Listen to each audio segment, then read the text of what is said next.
వినాయకునికి ఎంతో ఇష్టమైన బెల్లం కుడుములు ఎలా ప్రిపేర్ చేసుకోవాలి ఈ వీడియోలో చూద్దాం. ముందుగా ఒక 50 గ్రాముల పెసరపప్పును నానబెట్టుకోవాలి. నెక్స్ట్ ఇప్పుడు ఒక కప్పు బెల్లం వేసుకోవాలి. అలాగే ఇప్పుడు అందులో ఒక అరకప్పు నీళ్లు వేసుకొని బెల్లాన్ని కరిగించుకోవాలి. మరొక బౌల్‌లో 2 కప్పులు బియ్యపిండి వేసుకోవాలి.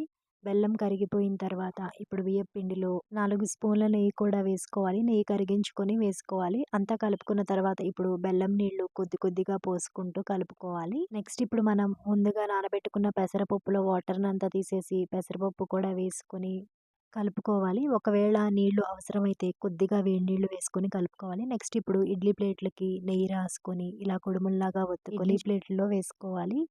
ఈ పిండితోనే ఉండ్రాళ్ళలాగా కూడా చేసుకొని పెట్టేసుకోవచ్చు. నెక్స్ట్ ఇప్పుడు ఇడ్లీ పాత్రలో మనం ప్రిపేర్ చేసుకున్న కుడుముల్ని పెట్టుకొని ఒక 15 మినిట్స్ పాటు ఉడికించుకోవాలి. వినాయకుడికి ఎంతో ఇష్టమైన కుడుములు ప్రిపేర్ అయిపోయినాయి. రెసిపీ నచ్చితే లైక్ చేయండి, షేర్ చేయండి, సబ్స్క్రైబ్ చేసుకోండి. Thank you.